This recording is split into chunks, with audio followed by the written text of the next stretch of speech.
Hello, friends. Today is Tuesday in what we Christians think of as Holy Week. It is the week that leads up to Easter.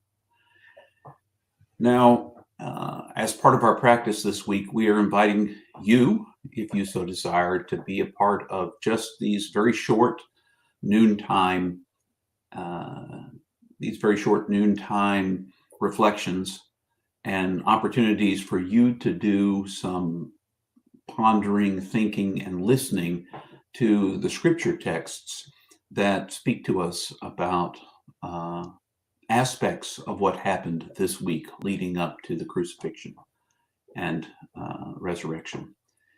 Now, of course, for those who were around in that very first week, in that last week of Jesus' life, for them, there was no sense that this was anything other than the week leading up to Passover, perhaps. That's probably all they knew.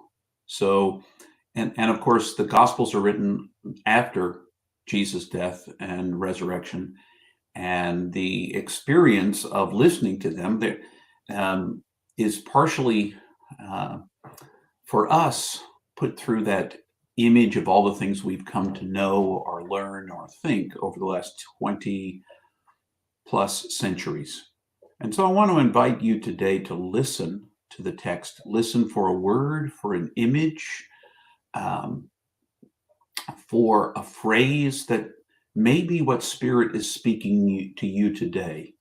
Because Lectio Divina is about believing the text beyond all the scholarly and everything else that goes into interpreting text sometimes. Beyond that, there are words that if you listen with the ears of your heart, will speak to you about what God might need you to hear today.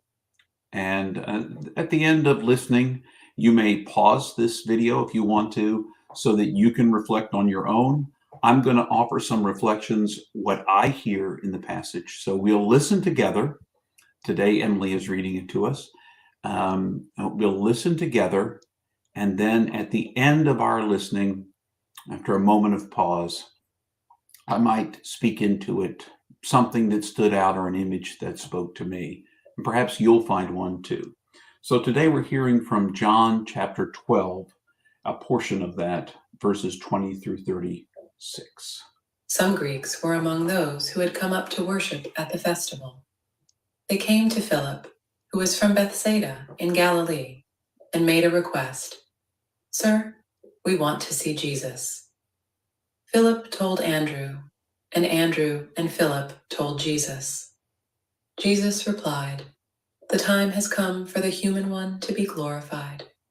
I assure you that unless a grain of wheat falls into the earth and dies, it can only be a single seed. But if it dies, it bears much fruit. Those who love their lives will lose them, and those who hate their lives in this world will keep them forever. Whoever serves me must follow me. Wherever I am, there my servant will also be.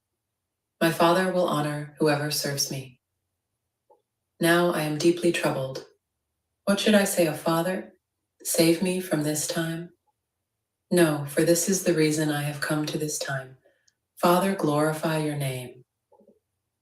Then a voice came from heaven. "I have glorified it, and I will glorify it again." The crowd standing there heard and said, "It's thunder." Others said, "An angel spoke to him." Jesus replied, "This voice wasn't for my benefit, but for yours. Now is the time for judgment of this world. Now this world's ruler will be thrown out. When I am lifted up from the earth, I will draw everyone to me." He said this to show how he was going to die. The crowd responded, "We have heard from the law that the Christ remains forever. How can you say that the human one must be lifted up? Who is this human one?" Jesus replied, "The light is with you for only a little while. Walk while you have the light so that darkness doesn't overtake you. Those who walk in the darkness don't know where they are going. As long as you have the light, believe in the light, so that you might become people whose lives are determined by the light. After Jesus said these things, he went away and hid from them.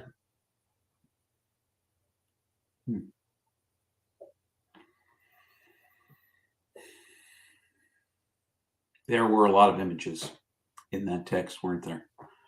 I don't know what might have spoken to you, but it was interesting to me. The thing that stood out to me as I listened to this text today was the fact that from the realm of heaven, Jesus heard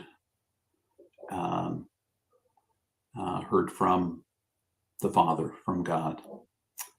And to some who were there, some who were listening, it sounded like thunder. And to others, it sounded like the voice of a messenger. Angel, messenger, essentially the same word. So it is that as we reflect together about that, for me, I do think that there are times when we're listening closely, when we're attentive, when we are open to Spirit speaking, that we feel like there is a moment of message that comes to us and that we hear it. And then there are also those moments when it just sounds like noise. It just sounds like noise to us. And I think part of that is where we are on our journey of faith, whether we're actually awake in this moment, alert, listening, prepared to hear. And for me, I felt it was a calling out to me that perhaps sometimes I mistake what God is trying to say to me for thunder, because in that moment, I'm not attentive. I'm not in that moment. I'm not present. So it was a reminder to keep awake and to listen for Spirit's voice in my life. I don't know what you found. Certainly invite you, if you want to, in the responses. If you're watching on YouTube or if you're watching on Facebook, you can certainly add a response if you have some thoughts about it yourself. Always invite those. Love to hear them. But otherwise, remember, in the midst of this week, which we call Holy Week, but you can feel it is like any other day, and make it as holy as you choose to. Just remember, in this week, as we lead our way up through this important part of the Christian year, that you are infinitely precious and unconditionally loved for the gift you already are. And that God does have a word for you. Sometimes might be confused with thunder, but other times it might feel very clear.